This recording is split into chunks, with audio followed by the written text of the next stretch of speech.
கர்த்தருடைய பரிசுநாமத்துக்கு ஸ்தோத்திரம் உண்டாவதாக. நாம் முதல்ல ஒரு பார்த்தோம்.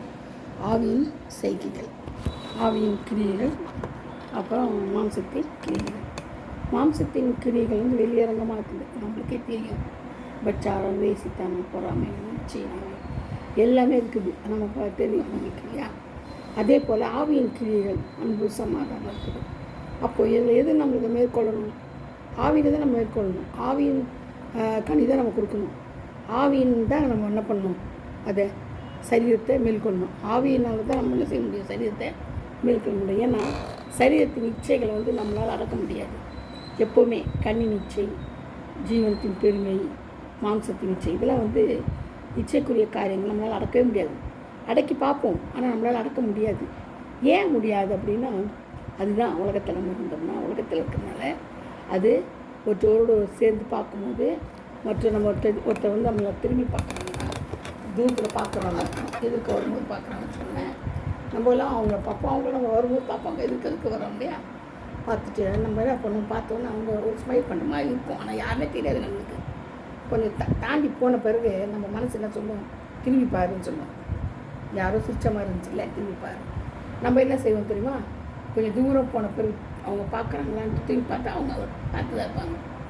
அவங்க நின்று திரும்பி பார்ப்பாங்க நம்ம பார்க்கும்போது அவங்க நம்மளை பார்க்கறது தெரியும்.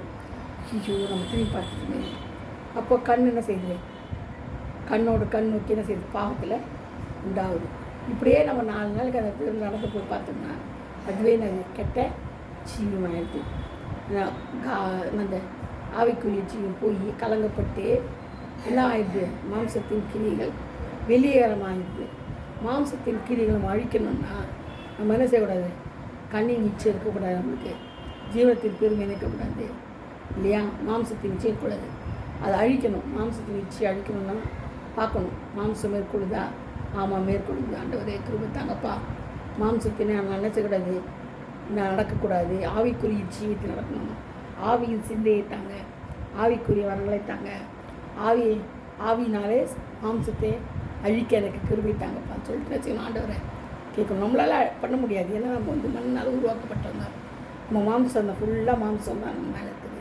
ஆனால் ஆவியானவர் நமக்கு என்ன செய்வார்? உதவி செய்வார். இயேசு கிறிஸ்து நமக்கு என்ன செய்வார்? உதவி செய்வார். எப்படி உதவி செய்வார்னா, அவர் ஃபுல் அண்ட் ஃபுல் ஆவியார் நடத்தப்படுவார் இல்லையா. நமக்கும் அந்த ஆவியானவரை கட்டிடுவார். அப்போ ஆவியானவர் போதித்து நம்மளை வழிநடத்துவார்.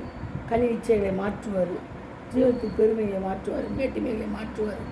எல்லா தகாத காரியங்கள் எல்லாம் மாற்றி ஒரு நல்ல உரு கொடுத்து நம்மளை என்ன செய்வார்? ஐக்கியப்படுத்துவார். கர்த்தருக்குள்ளே ஐக்கியமாக நடத்துவார். எப்போவுமே ஆவியின் சிந்தை நமக்கு இருக்குதுட்டே இருக்கணும். ஆவியின் சிந்தையில் மரணம் இருக்காது. ஆனால் மாம்சத்தின் சிந்தை என்னது? மரணம்னு சொல்லப்பட்டிருக்குது இல்லையா. அதனால் நமக்கு ஆண்டோட ஐக்கியம் இருக்கணும்னா ஆவியின் சிந்தை அதிகரிச்சுட்டே இருக்கணும். எப்போதும் ஆவியிலேயே இருக்கணும். நம்ம ஆவியிலேயே நான் ஒரு சில ஆவியிலே அப்படியே இருக்குது அப்படி கிடையாது. ஆவியின் சிந்தை நமக்கு மனசுக்குள்ளார இருக்கணும். ஆவியின் சிந்தை கட்டாயம் தேவை. ஏன்னா ஆவி தான் நம்மளை மேற்கொள்ள முடியும். மாம்சம் மேற்கொண்டுச்சுன்னா அசிங்கம் மட்டும் இல்லை, நமக்கு நல்ல பேர் கிடைக்காது. ஆண்டோடு நம்மளை கைவிட்டுருவார், உலகமும் கைவிட்டுருவது. ஏன்னா சோதம் குமரா மாதிரி ஆகிடுவோம். கடைசியில் சோதம் குமராவின் பாவங்கள் நம்மளுக்கு வந்துடும். மாம்சத்தினால இருந்தோம்னா சோதம் குமராவின் பாவங்கள் நம்மகிட்ட வரும் இல்லையா. அந்த இதெல்லாம் வந்துடும். இச்சின் ஆவிகள், பிரச்சாரத்தின் ஆவிகள், வெச்சித்தனத்தின் ஆவிகள். அதனால தான் அங்கே இருக்கிறதுனால தான் தூதர்களை கொண்டு என்ன செய்தார்? சோதம் குமராவை ஆண்டவர் அழித்து போட்டார். தேவன் சோதமை கவிழ்த்து போட்டார்னு இருக்குது இல்லையா. 2 பேர் 2:6 கூட சொல்லப்பட்டிருக்குது. தேவன் சோதோமை கவிழ்த்து போட்டார். ஏன் நாங்கள் இச்சை அதிகம். லோத்தின் நாட்கள் நடப்பது போல் நம்மளுக்கு நடக்குது. லூக்கா 17:28 பார்த்தீங்கன்னா லோத்தின் நாட்கள் நடப்பது போல் நடக்குது. இப்பையும் என்ன சொல்கிறாரு? இதே சோதோமின் ஆவி குடும்பத்தை என்ன செய்யுது? சோதோமினை கலக்கும். சோதோமின் வாழ்வை என்ன செய்வான்? கவிழ்த்து விடு. சோதோமின் ஆவி கவிழ்த்து போட்டுருணும். நம்ம அதை வச்சுக்கக்கூடாது. ஏன்னா சோதோமின் வாழ்வை கவிழ்த்து போட்டுருணும். சோதோமின் ஆவி இருக்கக்கூடாது நம்மக்கிட்ட இல்லையா. அதனால தான் ஆண்டவர் சொல்கிறாரு, நான் உன்னை கட்டும்படி ஏற்படுத்தினேன். நீதிமொழிகள் 14:1 சொல்லப்பட்டிருக்கு பாருங்க. நம்மளை கட்டும்படி தான் ஏற்படுத்தியிருக்கிறாரு. புத்தியுள்ள ஸ்திரீ தன் வீட்டை கட்டுகிறார்.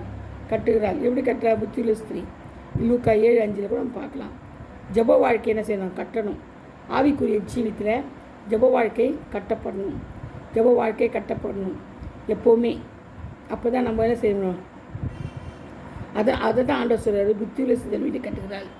நான் உன்னை கட்டும்படி தான் ஏற்படுத்தினேன், அழிக்கும்படி இல்லை. ஆவிக்குரிய ஜீவித்தில் கட்டும்படி தான் நம்மளை ஆண்டவர் ஏற்படுத்திக்கிறாரு. அது மட்டும் இல்லாமல்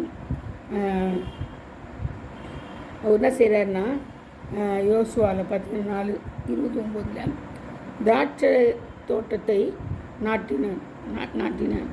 நற்குல திராட்சை செடி நாட்டு, நன்மை உண்டாக நாட்டு, சபையை கட்டு. இல்லையா? சபையை கட்டணும், ஜனங்களை சேர்க்கணும். யோசுவா 4:29 இருக்க சொல்லப்பட்டிருக்குது. ஏசாயா 5:2 கூட சொல்லப்பட்டிருக்குது. என்ன செய்யணுமா? நம்ம நன்மை உண்டாக நாட்டணுமா? எதை? திராட்சை செடி கொடியை, நற்குல திராட்சை செடியை நாட்டினோம். சபையை கட்டணுமா? சபை விரிவடைத்து நம்ம காரணமாக இருக்கணுமா? ஆவிக்குரிய ஜீவித்தில் இதெல்லாம் ரொம்ப முக்கியம். நம்ம செய்ய வேண்டிய காரியங்கள் இல்லையா? ஜனங்களை கூட்டி சேர்க்கணுமா சபையில்? இதை மாம்சத்தில் செய்ய முடியுமா? நம்மளால் முடியாது. ஆவியில் தான் செய்ய முடியும். இந்த மாதிரி ஆவியானோட தொடர்பு இருந்தால் தான் அந்த சிந்தையே வரும். ஆவியின் சிந்தை வந்தால் தான் நம்மளுக்கு பிழைப்பான். ஆவியின் சிந்தையில் தான் நம்ம பிழைக்க முடியும். மாம்சத்தின் சிந்தை வந்தால் எப்படி சபையில் ஆட்களை சேர்க்க முடியும்? எப்படி நான் திராட்சை கொடியாக இருக்க முடியும்? அதனால் முடியாது. அதனால் நம்ம என்ன செய்யணும்? நம்ம ஆவியின் சிந்தை நம்மளுக்கு ரொம்ப முக்கியம். ஆவியின் சிந்தையாக தான் இருக்கணும்.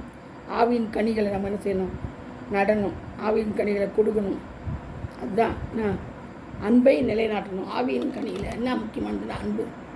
அன்பு நல்லா கனி கொடுக்கணும். நம்ம அன்பினால் மற்றவங்களை என்ன செய்யணும்? ஈர்த்துக்கொள்ளணும். கத்திரத்தில் நம்ம என்ன செய்யணும்? அன்பினால் ஈர்த்துக்கணும். ஆவியின் கனியில் முக்கியமானது எது? அன்பு தான் ஆவியின் கனியில் ரொம்ப முக்கியமானது. அதனால் நம்ம என்ன செய்யணும்? சோதோமை குமாராவை போல் இல்லாமல் விட்டு விலகி உலகம் நம்மளுக்கு கூட இருக்கக்கூடாது. இல்லாமல் மாம்சம் நம்மளை ஈடுபடக்கூடாது. மாம்சத்தை ஆவியினால் அழித்து என்ன செய்யணும்? மாம்ச சிந்தை மரணம் இல்லையா? அதனால் அதை அழிக்கணும். ஆவியினால் அதை அழித்து என்ன செய்யணும்? ஆண்டவருக்குள்ளே கனி கொடுக்குள்ள நம்ம ஜீவிக்கணும். சரிங்களா? இதுதான் ரொம்ப முக்கியமானது. கர்த்தர் இந்த வார்த்தையிலே ஆசீர்வதிப்பாராக. ஆமென். அல்லேலூயா. இது part 2. Praise the lord. God bless you all.